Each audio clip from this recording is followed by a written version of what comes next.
For any Xbox or PlayStation codes or cheap games on any platform, use the referral link in the description. It'll take you to g2a.com. Use the promo code CHES over there and you'll get yourself 3% cash back. Also, I've got a new merchandise store, hats, hoodies and new tee designs, all available right now on the link in the description. Hey guys, welcome to episode number 1 of a brand new career mode series here on the channel for FIFA 17. It's the career mode Road to Glory. It won out. Over 5,000 of you voted for the new series and almost 50% were in favour of me starting the career mode Road to Glory at Cambridge United. So that is what we will be doing. The plan is obviously starting in League 2 to take the club as high as possible in the English game and then theoretically as well, hopefully, as far as possible in the European game with regards to Champions League 2. I will be using the 60% increase to the transfer budget. Obviously, being a lower league club, my budget is extremely limited to start off with, so any extra will come in handy. And I will be using the Global Transfer Network extra top quality scout as well to help with regards to bringing in youth players, because as finances are at a premium, of course, we're going to have to rely on free transfers and youth players as well coming through to help build the squad with regards to A, just numbers in the squad, and B, quality in the squad as we train players as well and try and progress up through the leagues over the course of this series. If you enjoy or are looking forward to this series, then of course make sure you hit the like button and subscribe to the channel too. Make sure you hit that little notification bell as well so that you don't miss out on any further content. But there's only one high expectation from the board, and that is domestic success. Now, what high in League 2 equates to, I'm not sure. We'll find out when we actually get in. But very low continental success, not surprising, and then low for brand exposure, financial and youth development. I would have thought that it might have been slightly higher with regards to finances and the youth development, especially considering, you know, lower league sides need to raise as much money as possible and might be heavily dependent upon the youth development system. Cambridge United do tend to have a large number of players come through the youth system into the first team to actually help with regards, you know, fleshing out the first team squad. Last season, was it last season? No, I think it was actually the season before.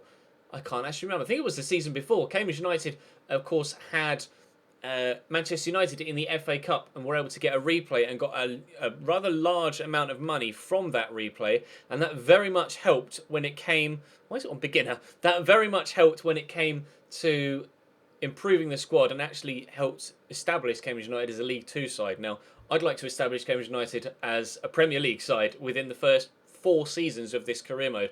We did a Road to Glory series over 2 years ago on FIFA 15, and we were able to take Cambridge into promotion to League 1 first season, promotion to the Championship second season, promotion to the Premier League third season, and I think in total we did 8 seasons at Cambridge United. And I think we won the Premier League, but I don't think we ever won Europe. So that might be the main aim with this particular series. Obviously, the ground isn't called Town Park. We'll call that the Abbey, even though it's actually called the Camglass Stadium these days because, of course, sponsors, etc., just to bring more money into the club. But we will go with that. Apply and exit.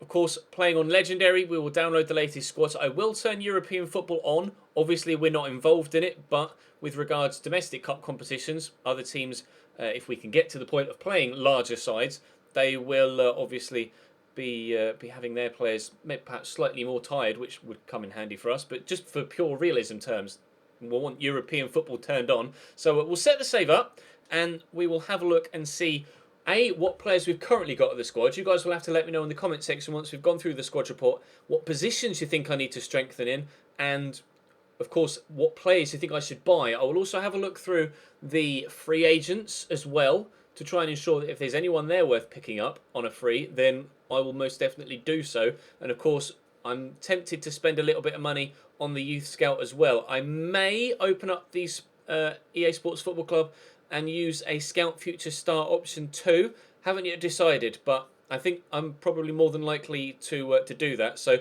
let's jump into the save now, set up the pre-season tournament, etc., find out how much money we could potentially get from that, and then we'll have a look at the squad and see what the situation is, starting here at Cambridge United. Right, pre-season tournaments. Extra funds will come in handy. There's not much available, actually. 1.6 million is the most amount available, and actually, according to the star ratings, it's the easiest one.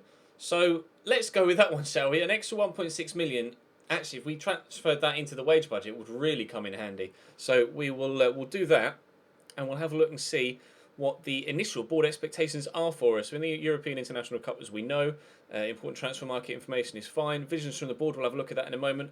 And Lance Baker has sent us his first report and found 12 players within England. That's the scout, of course, that we got by selecting the option whilst setting up the save. But let's have a look at the vision and expectations for the board. With regards to youth development, they want us to grow one youth academy player by 5 overall points. Now, as we found out with the Everton series, that only counts once they're up into the first team. I can't train them when they're in the youth squad. They have to go up 5 ratings once called up into the first team. Also, we'll have to play them in 5 games, whether that be starting 11 or coming on as a sub.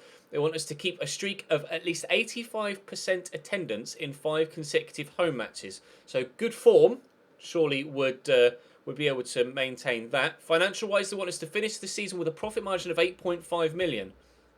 I'm not sure how achievable that will actually be, because I've never managed at this level with these, the new board expectations in FIFA 17. So it's going to be a learning curve for me, as it is for a number of you guys. No objectives whatsoever with regards to continental success. Understandably, we're in League 2, but they want us to fight for promotion in League 2 this year. Now, I don't know where fight for promotion means.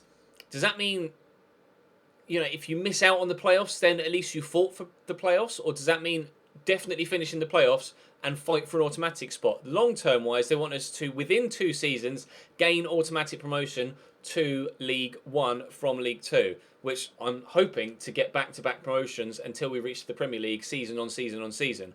I'd like to. Whether that happens or not, we'll have to wait and see. But that is, of course, the main aim. We want to get to the top end of the game as soon as we possibly can. So everything there seems attainable. Like I say, I'm not sure about the financial side of things, but we will have a quick look now at the squad report and see what the squad depth looks like. By default, there's a 4-4-1-1 formation, which is probably going to be the one that I go with, although I may switch to a 4-4-2 for lower league football. And we'll just have to wait and see. But if I sort by position, we can see what the squad depth is like. So I'll move myself to the centre in editing. If I forget, I apologise, but I should remember. With regards to goalkeepers, we have Will Norris, the number 1 goalkeeper. Obviously picked up an inform on Ultimate Team earlier on this season. Rated at 60. Only 22 years of age, though, so plenty of scope for growth. David Gregory is 50 rated at 21 years of age. So he's either going to get sent out on loan or sold. And I will look to bring in another goalkeeper. So that's one potential new signing we're going to look for. Bradley Halliday is going to be probably my starting right back, although Elliot Omazuze is decent as well. Halliday's slightly faster, but Omazuze is better strength-wise, but Halliday, as you can see, is better in the tackle. Sean Long is on loan, I think. Yeah, on loan from Reading. He's, 54 rated, so I probably won't be using him as much as the other 2, but he might come in handy with regards to squad rotation. And Leon Davies will definitely go out on loan. 16 years of age, 45 rated. He'll definitely try and get some first-team experience elsewhere. With regards to centre-backs, we have Leon Legg, captain of the side, and will undoubtedly be my number 1 starting centre-back. Mark Roberts will probably be the starting centre-back alongside him, although Josh Coulson is a fan favourite and has been at Cambridge for years. This is his 10th year at the club now, as we start this save, although his contract is expiring, so we'll have to have a look at the contracts actually and ensure that we don't lose anyone at the end of this first season that we don't want to. Tom Dallison is also here at the club. He's on loan, and Harry Darling is 51 rated at 16 years of age, so he'll get sent out. So we might need to look for an improvement at centre-back as well. So bear that in mind. Right back wise though, I think I'm quite happy with the 2 we have currently. At left back, Greg Taylor and Blair Adams are both very, very capable. Greg Taylor both better physically and technically as well, although ball control actually is better for Blair Adams, but in the tackle, Greg Taylor is definitely more impressive, and there's not much between them crossing wise, but passing wise, as you can see, Greg Taylor definitely better on the ball and, not actually on the ball control is not as high, but in the pass much better, and that will suit my style of play. Keith Keane is currently out on loan at Rochdale, so we'll get him back at the end of this season. Whether he'll be of a high enough quality to warrant coming into the first team or not by that point, I'm not sure. But on the right-hand side of midfield, Pierre Mingoy will be my starting right-hand side midfielder, but We might need to get a little bit more depth there on the right-hand side, although we do have a number of left-sided midfielders that could potentially play on that side. Harrison Dunk can play at left mid or left back, should needs be, although we do have a couple of decent left backs already, as we say. Jake Gosling is obviously a youth player that's currently on loan, who's quick, but not so good technically. Medialito is probably going to be my starting left-sided midfielder, and can he play on the right? That's one thing I'm... Oh no, can't play on the right, but can play at centre mid. That's intriguing. Okay, and we have George Maris as well, who's just signed from Barnsley. Only has a year left on his contract, but not really too sure how much I'll be using him at only 54 rated. So we'll have to wait and see. He'll probably get sent out on loan. So maybe we could look for a right midfielder. In the centre of midfield, James Dunn is a fantastic holding midfielder. Max Clark is also on loan, but only 56 rated, so probably won't see too much first team football. Connor Newton is fantastic. Really enjoy playing with Connor Newton whenever I've played with Cambridge United on FIFA previously, so he will definitely be involved in my starting lineup, as will Luke Berry at centre mid. Luke Berry, one of the best players at the club, one of the best players in League 2 as a whole, to be completely honest. I might be slightly biased as a Cambridge United fan, but I'm sure a number of League 2 fans would actually agree that Luke Berry is one of the better midfielders in the league. 91 jumping as well, which is interesting. We do have a number of strikers as well, so I probably will play a 4-4-2. We've got Uche, who's strong, not the fastest, but very physical, and he's such a handful in real life. I really like Uche, and I'm hoping he can play a big part of our season here. Joe Pigott, not keen on personally. We'll probably look to move him on to raise some extra cash. Ben Williamson, his pace will come in handy, and he'll probably be my starting striker alongside Uche. Adam McGurk is another player that's come in this year in real life and hasn't necessarily settled in real life, but might be able to do a job for us in this save. Barry Core is always injured in real life, but not injured so far in this save, although how long that lasts, we'll have to wait and see. Also, he's 31, so might perhaps want to move him on and bring in a younger option, especially considering he's valued at £325,000. And Matthew Foy, yeah, 45 rated, 16 years of age. He's going to go out on loan and won't see any first-team football at all, to be completely honest. So we have a number of options in a number of positions, but perhaps centre-back, goalkeeper, and right midfield are going to be the positions that we're going to want to strengthen in more so than anywhere else. We will switch to a flat 4-4-2 to start off with, and I want to put Luke Berry in the midfield. I think I'm going to start with Medialito on the left, but we will throw Ben Williamson alongside. Or do I start with Harrison Dunk? I think I'll start with Harrison Dunk, actually. Medialito could be a good impact player off the bench. But that, I think, is going to be my starting lineup. And I'll fiddle with the rest of the squad momentarily. But we'll leave that there for now. What we can do is go and have a look and see how much money we actually have with that 60% boost. And I may go and buy a youth scout right here, right now. Let's have a look at Office, which is where it will be. Finances. We have a transfer budget of 1.5 million, up from 900,000 as it was as we headed into the club. Actually, it was 990,000, I think, so close enough to a million. But wage budget is very small, but we're in League 2, so wages will be very small. Out of curiosity, how many players are coming to a close in their contract in the next 12 months or so? 7 years on Foy's contract. Wow.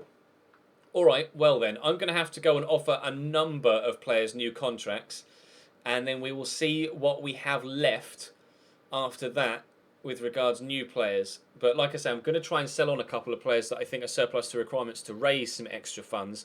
And we will have a look at youth scouts now. What do we have available with regards to youth scouts? I'm going to go with Toby Turner. Obviously, does Toby Turner still do YouTube? I genuinely can't remember. I may hire another one as well. 3.4 million. I can't afford Nicola Marino, but I think I might go for Oliver Clausen as well. Or do I wait? No, we'll go for it because we can raise some money with the pre-season tournament, can't we? So we'll set up a scouting network in England for Mr. Toby Turner, and that will be for. Actually, can I do it for 12? Oh, never mind. I pressed the wrong button. I was going to say, can we do it for 12 months? I'm not sure. And let's send. Where else would be good? Let's try and stay domestic, shall we? At this stage, let's send someone to Scotland and see if we can. Yeah, 9 is the maximum, and then we'll see if we can get anyone from the Scottish leagues as well. As we move up further through the leagues, we will branch out scout-wise and look at players in mainland Europe, etc. But for now, I'm going to concentrate on domestic players, and that I think is going to bring the first episode to a close. Just laying out what my situation is right now. I will go through, offer some contracts to to the players that I want to keep, and I will list players on the transfer market that I want to sell, and you guys will have to let me know all of your comments in the section down below with regards to what players you think I should sign. If you think I should perhaps strengthen in a different position that I haven't mentioned, then do let me know, and I'll have a look through the free agents as well at players that I think might be worth having a look at, and I'll add everything onto the shortlist for episode number 2, and then we'll get cracking with the games in pre-season as well and try and raise some extra funds. But for now, thank you very much for watching episode number 1. Do drop the video a like if you enjoyed, and subscribe to the channel too to make sure you don't miss out on any more of this series. But for now, I will see you next time.